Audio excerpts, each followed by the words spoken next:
Desde los estudios de Trimax Media les damos la bienvenida en la pantalla de BTV a otra semana de nuestro compromiso salud. Doctor Eduardo Bianco, ¿cómo anda? El placer de todas las semanas, Miguel, de compartir contigo.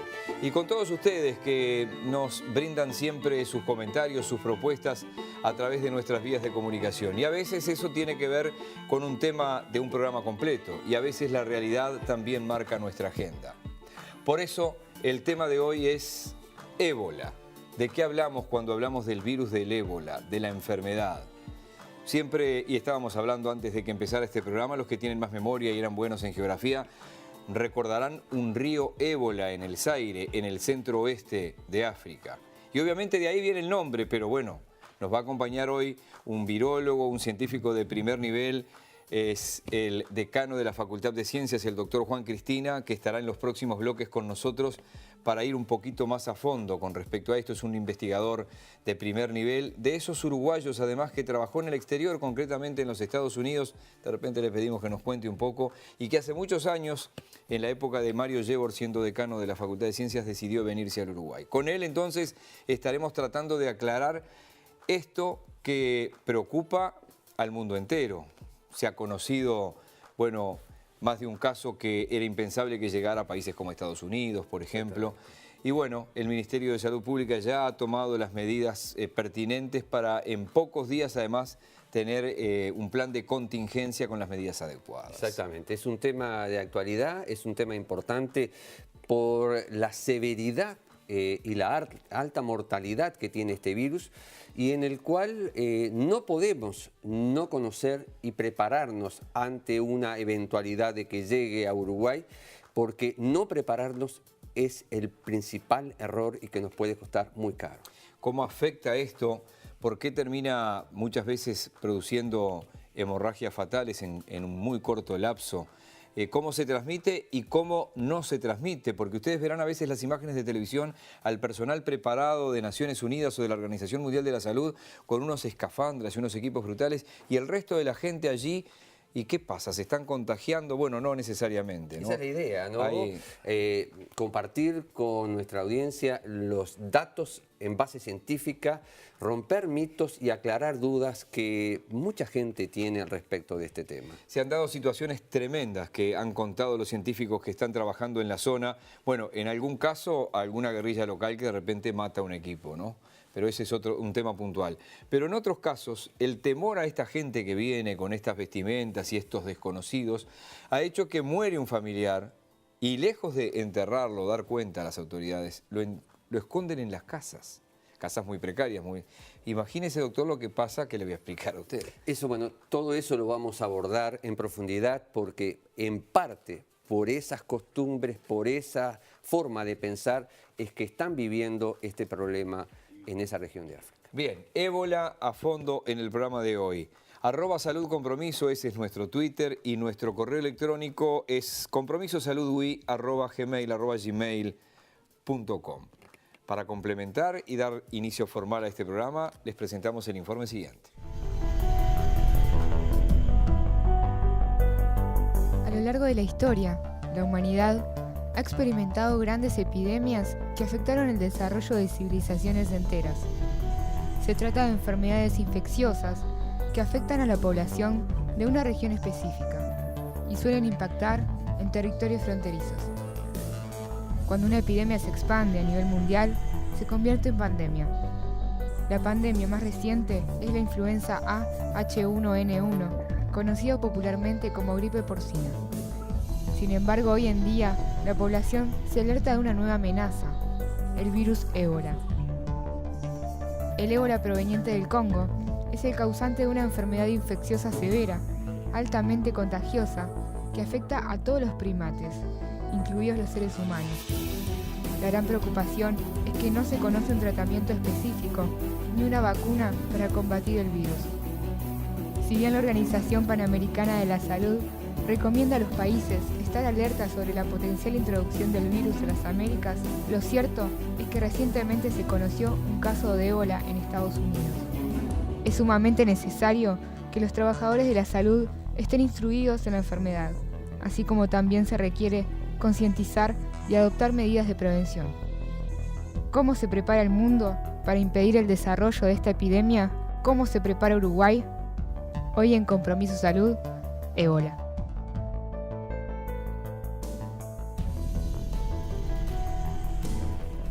El tema está presentado y bueno, nos quedan 3 bloques, que son los 3 bloques centrales del programa.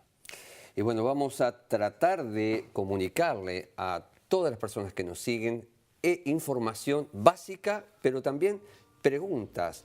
Por ejemplo, ¿por qué este brote es diferente a los anteriores que han ocurrido en África, en otras regiones de África? ¿Por qué hay tanta preocupación internacional, fundamentalmente de la Organización Mundial de la Salud, pero también de otros países, en tomar los recaudos necesarios para evitar la diseminación de este virus? Si nos da el tiempo, con el doctor Juan Cristina vamos a tener la oportunidad de hablar con un experto para que nos cuente qué es la mutación de los virus. Perfecto. ¿Qué hace que, por ejemplo, se vacune la gente contra la influenza, contra la gripe, pero el año que viene ese mismo virus mutó y es otro, ¿no? Y la rapidez, además, con la que ocurren esas mutaciones y, como yo le decía, el distinto grado de peligrosidad de algunos virus que están afectando seriamente, bueno, en este caso, a esa parte de África. Pausa y seguimos en tema.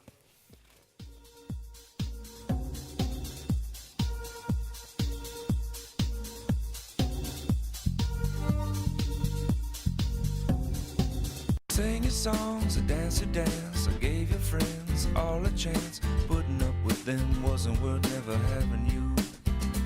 Oh, maybe you've been through this before, but it's my first time, so please ignore the next few lines, cause they're directed at you. Allí estaba la línea gratuita de Grenca, 0800 81 89. Afiliate a Grenca, la salud a tu alcance. 0800, línea gratuita, 81 89. Doctor Bianco.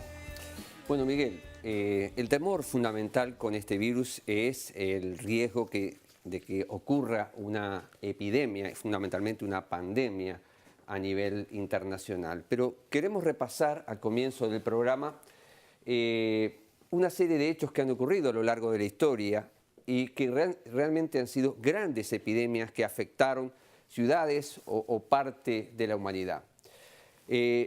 Encontramos que ya antes de Cristo, en el año 430, hubo una peste de la guerra del Peloponeso que mató casi 30.000 ciudadanos atenienses, un virus que habría llegado en barcos desde puertos de Etiopía. Luego tenemos, dentro de las que están registradas, la plaga antonina, ya después de Cristo, entre 165 y 180, en donde soldados romanos que volvieron de la Mesopotamia y del Medio Oriente vinieron contagiados y murieron 5.000 personas en Roma. Más adelante encontramos la plaga de Justiniano, que diezmó a los habitantes de Constantinopla a una velocidad de 10.000 personas por semana, perdiendo la vida, y también tuvo su origen en el Alto Egipto. Ya en la Edad Media encontramos quizá la más mortal de la historia de la humanidad, que es la peste negra, con 25 millones de muertes en Europa y que mató casi a un cuarto de la población mundial en dicho siglo. Siglo XIV, ¿no? Exactamente. Y llegó a Europa a través de mercaderes desde India y era un tipo de peste bubónica. Ya más cercano a nosotros, en el siglo pasado, al comienzo del siglo, encontramos la gripe española, que es mal llamada española porque no se originó en España, sino que España, que no estaba en guerra en ese momento, tenía libertad de diseminar la información y por ello llevó el nombre. Y fundamentalmente lo más cercano que hemos tenido es la pandemia de H1N1, con 19.000 muertes en todo el mundo en 14 meses. Entonces, la pregunta que uno se hace ante la aparición de este virus, no la aparición, sino el nuevo brote de este virus, es cuán preparados estamos para enfrentar una epidemia de este virus. Según mi entendimiento, vamos a ver el experto cómo nos corrige o nos aporta en este tema. Las epidemias tendrían varias fases. Una fase en la cual el virus está limitado a animales y no contagia inicialmente a humanos. Una segunda fase en donde existen casos de virus animales que están afectando a algunos humanos y esto lo coloca a este virus como un candidato potencial para desarrollar una pandemia porque el ser humano no está preparado para enfrentar ese virus. La fase 3 habría pequeños focos en animales y humanos, pero el contagio entre humanos es poco frecuente y es fundamentalmente entre el enfermo y el cuidador desprotegido. Ya la fase 4 hay mayor número de contagios en humanos y aparecen brotes a nivel comunitario.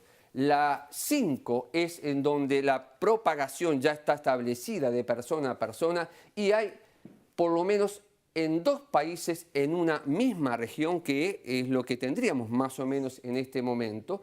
Y mi pregunta está si hemos llegado o no a la fase 6, en donde ya hay más de un país en una región en el mundo. Aparentemente mi información es que no habría, pero vamos a hablarlo con el experto. Yendo ahora al problema, o sea, al virus que nos preocupa y que tiene a gran parte de nuestra comunidad, ¿por qué no?, preocupada.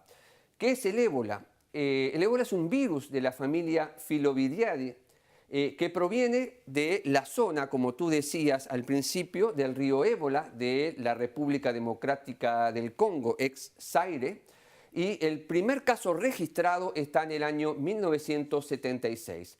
Desde allí han habido varios brotes e incluso hay distintas cepas identificadas al momento actual.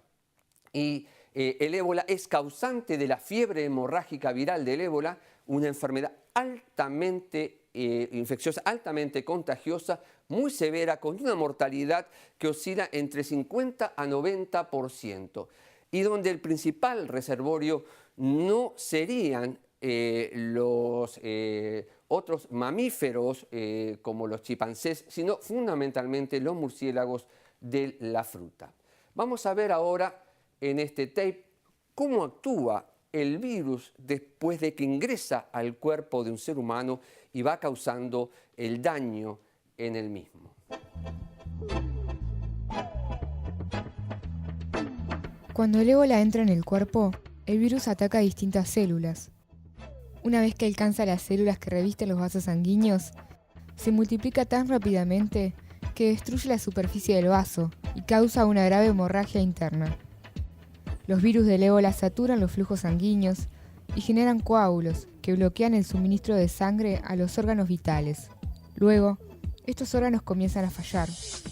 En 1 o 2 semanas, la coagulación sanguínea causa la muerte de producirse un sangrado espontáneo desde cada orificio del cuerpo. La persona sufre una muerte horrible porque sangra por todos lados y a veces la sangre se filtra por la piel.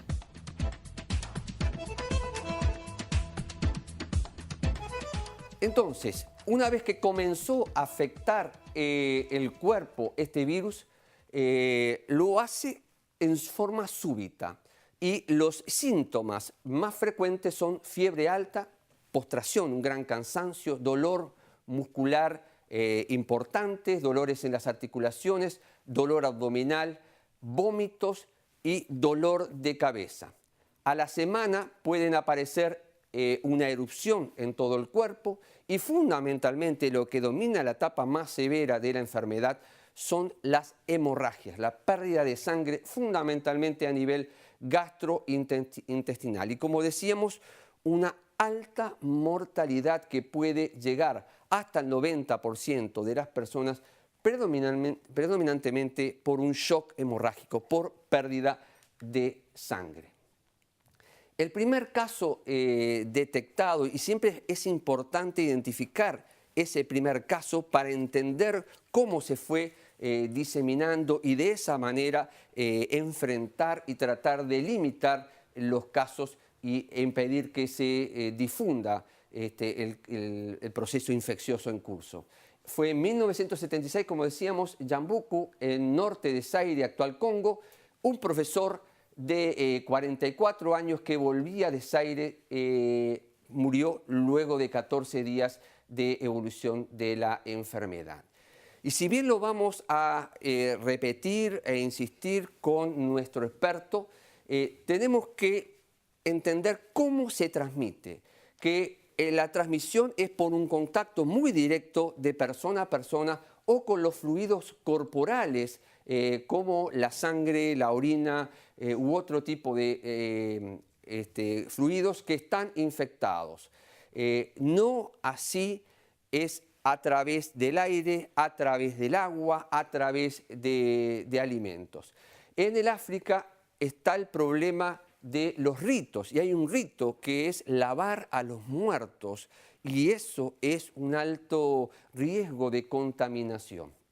Ya hemos situado dónde está el brote, y es la primera vez que afecta el África Occidental. Fundamentalmente tenemos a Guinea, Liberia, Sierra Leona, también algún caso en Nigeria.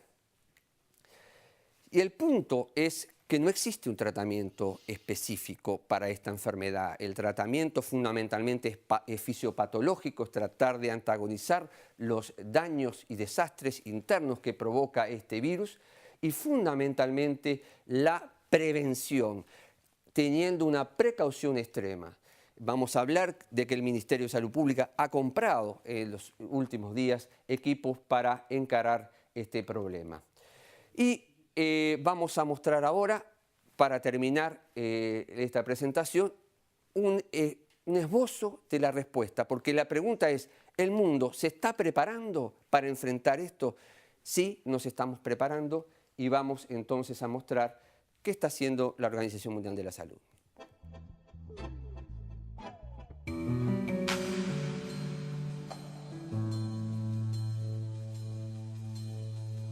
La gente, ahora más que nunca, viaja más lejos y más rápido que antes, intercambiando no solo cultura y comercio, sino también enfermedades.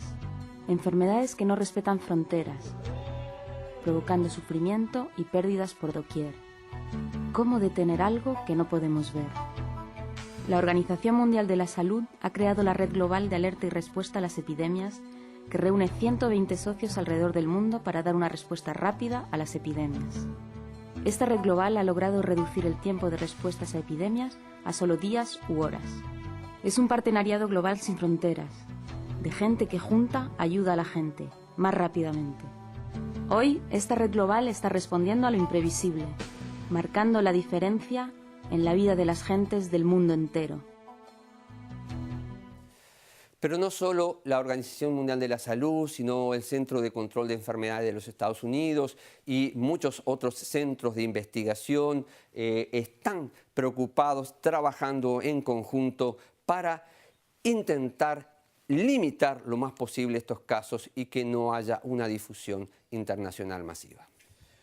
Bueno, muy enriquecedor todo esto. Hacemos la pausa, doctor, ¿le parece? Y ya venimos con nuestro invitado de hoy, el doctor Juan Cristina, un científico grado 5, decano de la Facultad de Ciencias.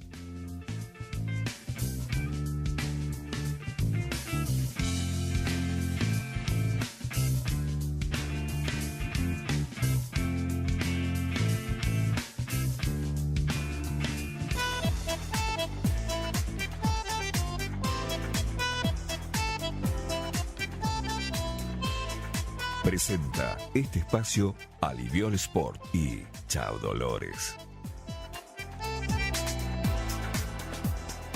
Buen momento para recordarles que Aliviol Sport tiene una solución para cada dolor y que ustedes pueden conocer más en facebook.com/Aliviol Sport, participar de sorteos y promociones en la web. Nosotros recomendamos para antes y después de hacer deporte Aliviol Sport. Hay que pedirlo en la farmacia, Aliviol Sport y Chao Dolores. Con muchísimo gusto vamos a presentar a continuación a nuestro invitado central de hoy. Es el doctor Juan Cristina, virólogo grado 5, decano de la Facultad de Ciencias. Un gusto, doctor Cristina, que nos acompañe esta tarde. Bueno, muchísimas gracias por la invitación. Un gusto estar con ustedes aquí. Doctor Eduardo Bianco. Bueno, muchas gracias, profesor, por estar con nosotros. Y la pregunta es, ¿qué tiene de diferente este brote de ébola con respecto a los anteriores para ir entrando en tema con usted e ir abordando distintos aspectos? Sí, vi el resumen que ustedes presentaban, histórico, que me parece que es interesante ver la evolución que llevan los agentes infecciosos desde que evolucionaron junto con nosotros de la aparición de la vida en la Tierra. Este no es un virus nuevo para nosotros, ustedes muy bien lo mencionaban, ya en la década del 50 había una preocupación sobre este virus.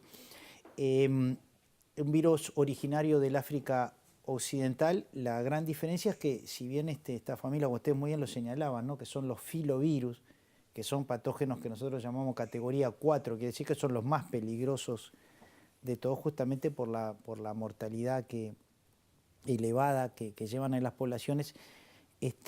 Normalmente habían sido en el pasado brotes epidémicos que se autocontenían, es decir, si ébola tomaba una aldea en África, lamentablemente la mortalidad era tan grande que se paraba por la cantidad de huéspedes susceptibles, ¿no? Siempre hay que pensar que siempre esto es una relación entre el virus y el huésped, ¿no? Siempre, normalmente tendemos a mirarla solo del lado del virus, ¿no? Pero el virus necesita también al huésped. Entonces, eran unos brotes que tenían sus límites, se autocontenían, y probablemente esa ha sido la situación incluso para muchos otros virus de otras familias cuyo origen también ha sido el centro de África, entre ellas, por ejemplo, aunque es otra familia totalmente aparte, el HIV.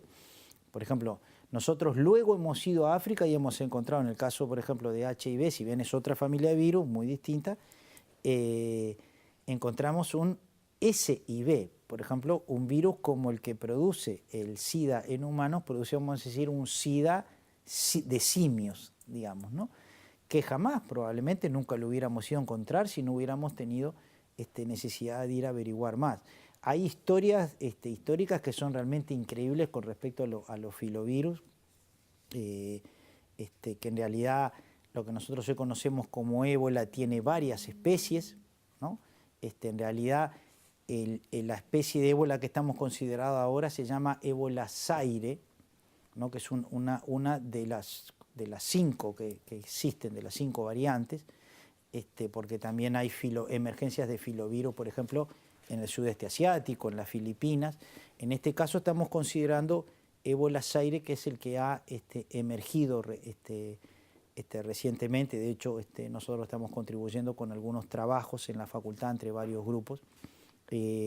Obviamente es en una situación preocupante. Fijémonos que la situación de hoy, desde que yo le hablé de un brote autocontenido, pasamos al día de hoy a una situación que se calcula aproximadamente de 4 casos nuevos por hora en Sierra Leona. Entonces, ¿cómo llegamos a esta situación? Bueno, porque también el mundo ha cambiado, es decir, hoy las comunicaciones son otras y eso nos sirve para muchas virosis emergentes que a su vez tienen que ver muchas veces con el virus en sí, la posibilidad que hoy, por ejemplo, cuando pensamos en nuestra región y en las virosis emergentes que hay en nuestra región, que si bien no son virus de esta familia, no dejan de ser realmente preocupantes. Por ejemplo, el virus del dengue, algunos brotes de fiebre amarilla que todavía tenemos en la región, y otras virosis que van emergiendo, el virus West Nile, el chikungunya, o lo que fue la pandemia del 2009, como ustedes muy bien manifestaban. Entonces, este virus no es nuevo para nosotros. Lo que es nuevo es que el virus ha logrado, mediante ciertas ventajas, ingresar a lugares donde ahora la cantidad de huéspedes susceptibles es mucho mayor. Si a eso le sumamos la manera en que hoy tenemos carreteras, nos comunicamos, hay aviones, y cómo eso influye en la distribución. En otras clases de virus emergentes también muy realmente peligrosos, como son los hantavirus, tiene mucho que ver en cómo las poblaciones de los vectores, en este caso roedores, si cuando cambia el ecosistema, todo el ecosistema se adapta, ¿no? Y yo creo que todas esas cosas tienen que ver con la emergencia que tenemos hoy de un virus, justamente como ustedes mencionaban, categoría 4, normalmente sí, para que tengan una idea de la peligrosidad, existen 4 tipos de laboratorio. Cuando nosotros trabajamos en el laboratorio, yo he trabajado hasta los de categoría 3, en mi experiencia personal, por los virus con los que he trabajado, que no dejan de ser virus peligrosos. Entonces usted tiene un nivel, categoría 1 es un nivel básicamente normal de un laboratorio común. El 2 utilizamos ciertas campanas que tienen unos flujos de aire que nos protegen, que tienen un filtro que filtra incluso hasta los virus, ¿no? Que utilizamos para cuando hacemos cultivos celulares de ciertos tipos de virus, no específicamente de estos. Una categoría 3 en el cual el laboratorio tiene incluso presión negativa, quiere decir que para prevenir que el virus salga del laboratorio, el laboratorio siempre tiene presión negativa y filtro, quiere decir que si alguien abre de la puerta del laboratorio, no sale aire, siempre entra aire. Estos que son de categoría 4, además de todo lo que dije, las cámaras de flujo laminar, con aire filtrado, sistemas de presión negativa, utilizamos trajes que llamamos de tipo 4, quiere decir que uno va, para que la gente entienda, uno va inflado como si fueran los muñecos de una empresa que se llama Michelin, digamos, Sí, cuando sí. uno va Un Teletubby. inflado así, porque si yo me llego a cortar con una pipeta al laboratorio o en algo, en vez de entrar siempre sale aire de mi traje.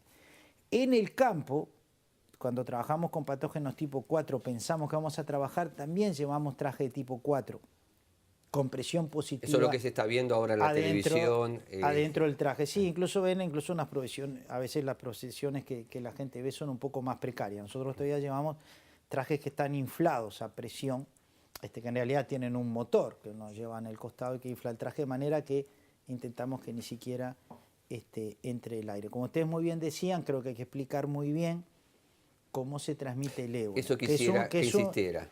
Básicamente el tema es el contacto directo, que es allí donde está el gran tema. No, si bien algunos trabajos hablan de las cuestiones por vía aérea, no sería este caso el fundamental. Es decir, a veces eso tiene mucho que ver cuando uno está en un contexto muy cerrado, ¿verdad? Si uno tiene una relación muy cercana, tiene una relación muy cercana con los fluidos de sus pacientes. Eso puede ser desde la expectoración, y además ébola se transmite por orina, por el semen, por las materias fecales, por el sudor, en fin, por todo, digamos, todo lo que tiene que ver con Fluidos corporales. Fluidos corporales. Por eso es tan peligroso y por eso también lamentablemente se ha enfermado y ha fallecido una cantidad significativa. Digo, aunque muera uno solo ya es significativa, pero una cantidad significativa incluso del personal sanitario que atiende a los pacientes. Por eso usted ve que llevan toda una protección cuya idea es no entrar en contacto con los fluidos corporales de la persona.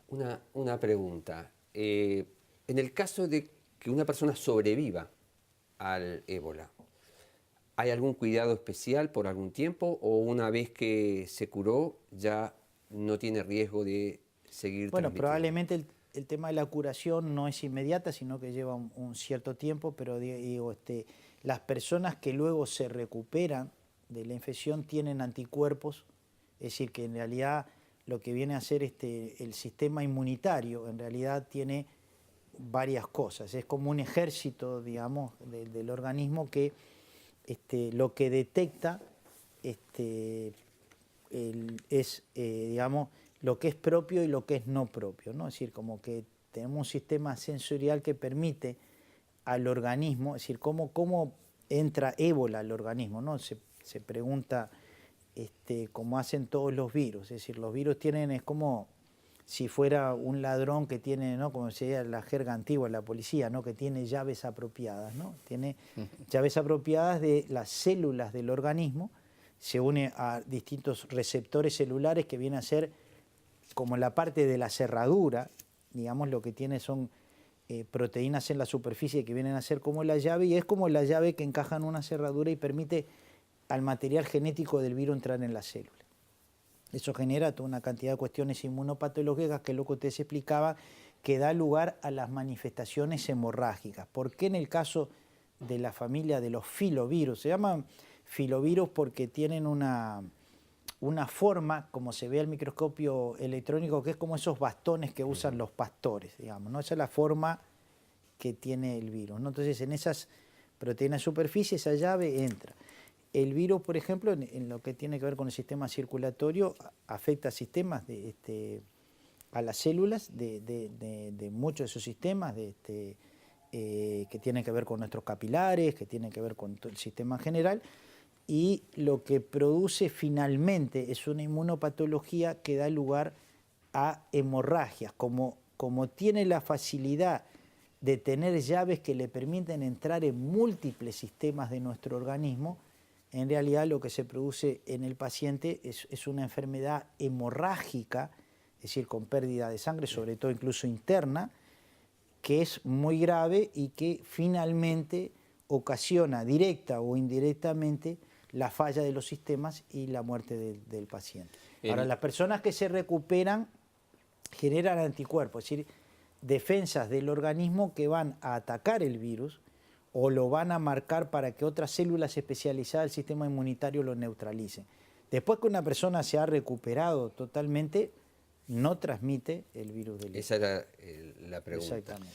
Bien, tenemos que hacer una pausa y vamos a avanzar después en cuáles son los planes de contingencia, en este caso de la Organización Mundial de la Salud, en una población que muy pobre, también con altos niveles de ignorancia, con sistemas sanitarios también que no siempre son los requeridos para semejante emergencia. Y después, ¿qué remotas posibilidades hay que una cuestión así nos afecte más de cerca? Que es lo que seguramente se están preguntando muchos. Hacemos la última pausa y venimos con el doctor Juan Cristina, decano de la Facultad de Ciencias, además virólogo grado 5, como yo le decía, doctor, uno de estos científicos que en algún momento la visión del doctor Mario Yebor hizo que los trajera de nuevo al Uruguay y se han quedado acá. O sea que se jugaron por quedarse acá, viniendo en el caso del doctor Cristina desde los Estados Unidos, obviamente con un campo mucho más amplio, económico y científico y tecnológico. Ya volvemos.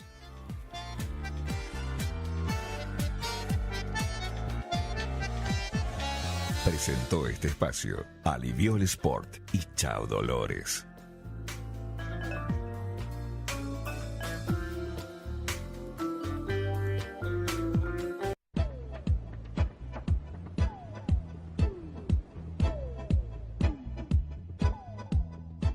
Presenta Óptica Ariel, 18 de julio 1385, frente a la Intendencia. Ya estamos en nuestro cuarto y último bloque. Habían quedado allí pendientes dos breves respuestas del doctor Juan Cristina, a la que agregaríamos que decíamos cómo se prepara la contingencia para tratar de frenar esto, ¿no? Lo esbocé, pero no lo dije con contundencia. Se necesita dinero también, que no es fácil que en la zona se... ¿Cómo se hace para trabajar allí donde llegan científicos de todo el mundo, doctor? ¿Cuál es la situación real?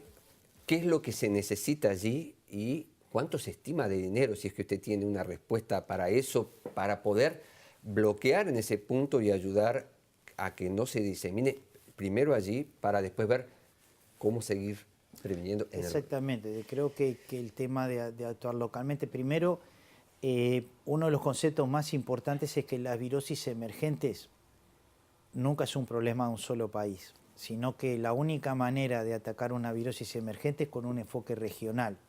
Lo mismo sería en nuestra casa, es decir, una emergencia de dengue en Paraguay debería importarnos tanto los hermanos paraguayos como los brasileños, los argentinos y los uruguayos, es decir, porque los virus no reconocen fronteras y tienen una velocidad para dispersarse que además nosotros, por nuestra conducta humana, también dispersamos. Entonces, evidentemente, siempre decir, en las cuestiones de preparación, para poder hacer algo, digo, contundente, primero, uno tiene que estar preparado de antemano, ¿no? Por ejemplo, como por ejemplo en los países desarrollados, mismo donde estaban los institutos nacionales de salud, en Estados Unidos, es decir, hay planes preescritos, ¿no?, de qué es lo que cada uno debe hacer en casos de una virosis emergente, ¿no? Entonces, lo importante es la coordinación entre los países, y ahí yo creo que la solidaridad internacional es sumamente importante.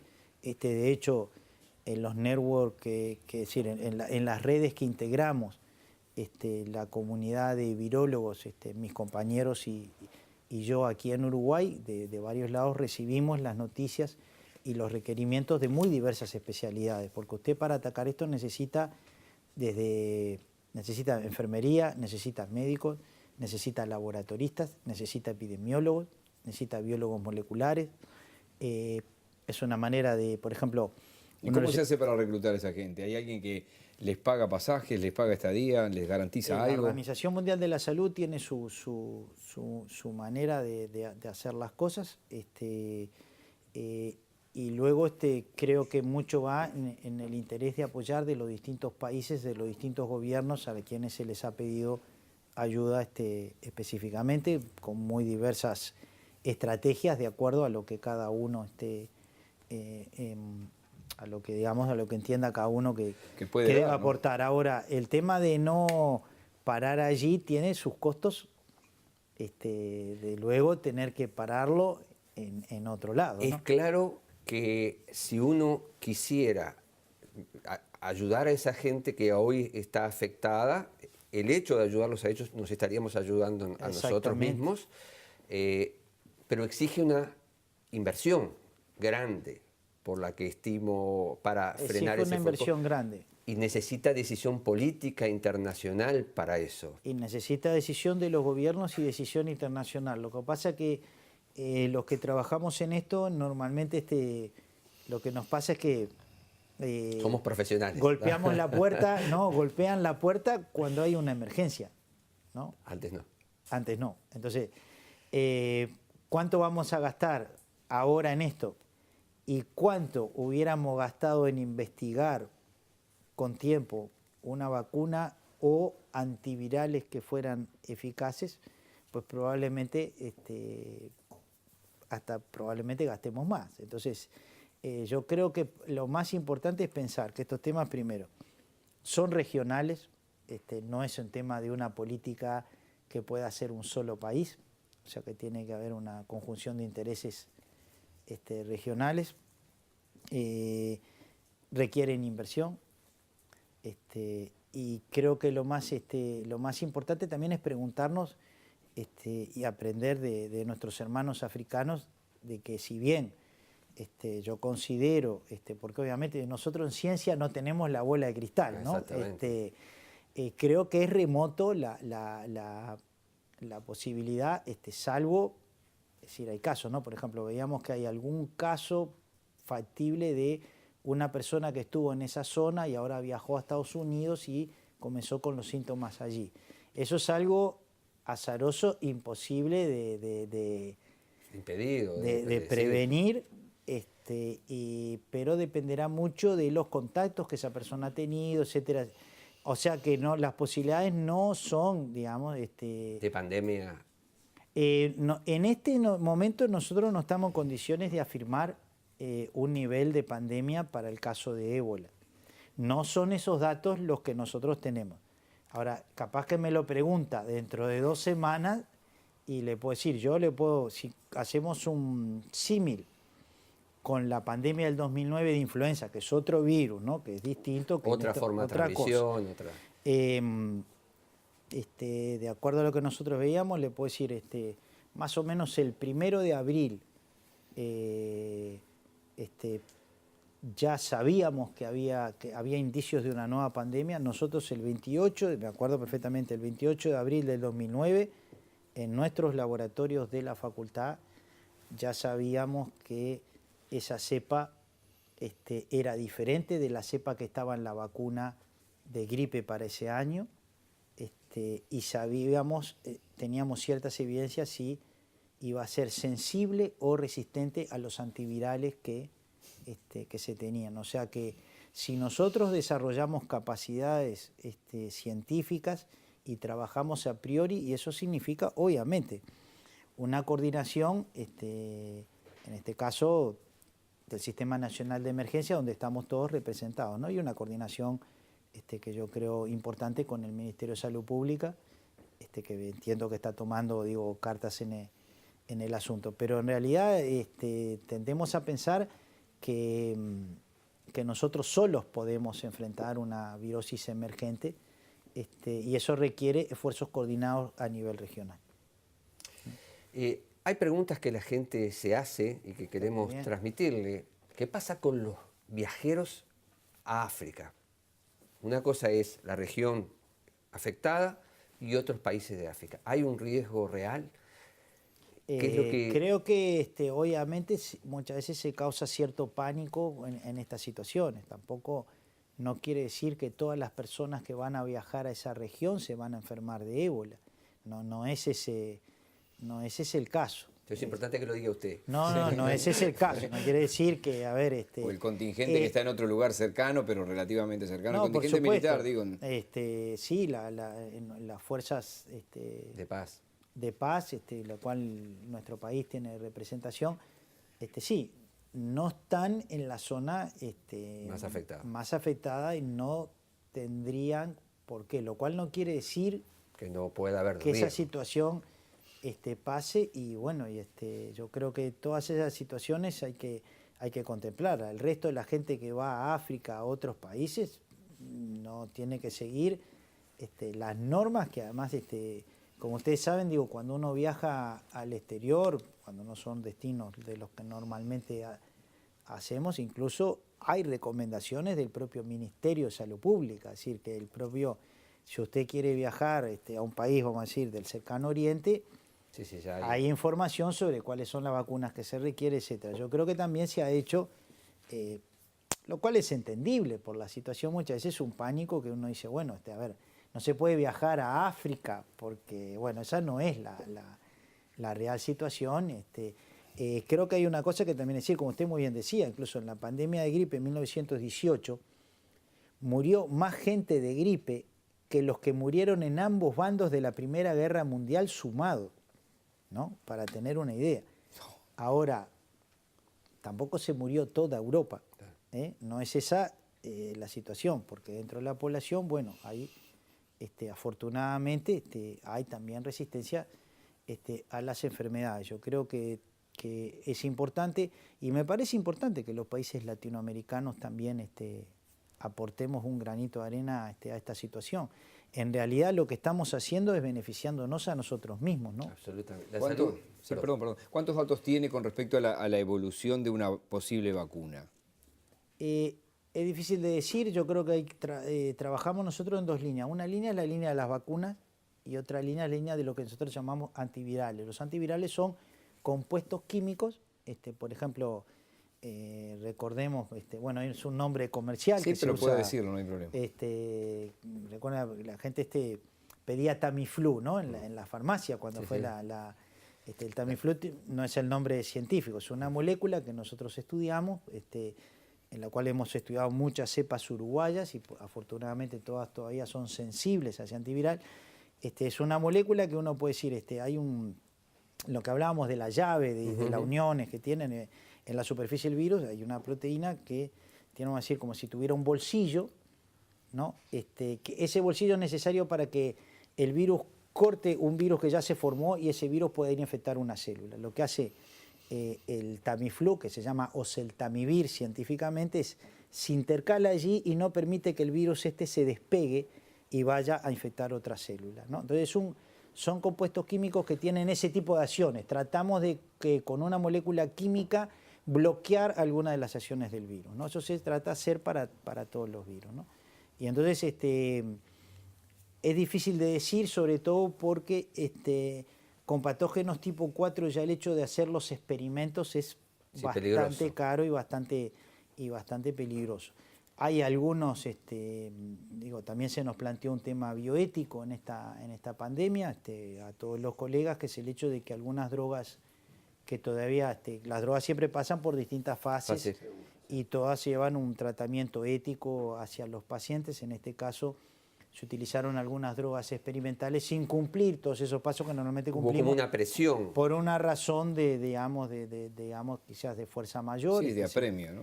Que se empleó con diversos resultados. En algunos pacientes que sí pudieron salvarse, en estos pacientes que lamentablemente no pudimos salvar, ¿no? Bien, se nos ha ido el tiempo. Una pregunta final, ya que tenemos además el Instituto Clemente Estable en el mismo predio donde ustedes están en la Facultad de Ciencias. ¿Hay trabajos en conjunto periódicamente entre ambos organismos, es decir, entre la facultad y el instituto? Sí, por supuesto, nosotros tenemos una enorme colaboración con el Instituto Pasteur. Es más, tenemos una relación tan estrecha que yo les diría que la generación joven del Instituto Pasteur han sido todos nuestros estudiantes, básicamente. Más del 90% de la gente joven es originaria de Facultad de Ciencias, por lo tanto se generan unos lazos muy estrechos para nosotros mismo, tanto con el Instituto Pasteur como el instituto que mencionabas, como con el Clemente Estable, tenemos muchas relaciones. Ojalá pudiéramos tener más, de eso se trata, y yo creo que en eso, bueno, dependerá mucho de desarrollar en el país una verdadera política de Estado en ciencia y tecnología, ¿no? Bien, le agradecemos por hoy. Sí, no va a ser la única vez que el doctor Juan Cristina pueda estar acá, o alguno de los profesores y científicos que trabajan en diferentes rubros. La facultad ha abierto sus puertas a los medios, lo que me parece muy bien. Porque a veces para este tipo de cosas había que entrevistar a algún científico que venía de otro lado y los teníamos. Pero ahora acá. los tenemos en casa. Exacto. Gracias, doctor Cristina. No, gracias a usted por invitarme. Les recuerdo que si quieren comentarnos algo, sugerir, proponer, nuestro Twitter es @saludcompromiso, nuestro correo electrónico es compromisosaludui@gmail.com. Doctor Eduardo Bianco, lo espero la semana que viene. Y nos vemos la semana que viene. En la pantalla de TV y desde los estudios de Trimax Media. Que pasen bien.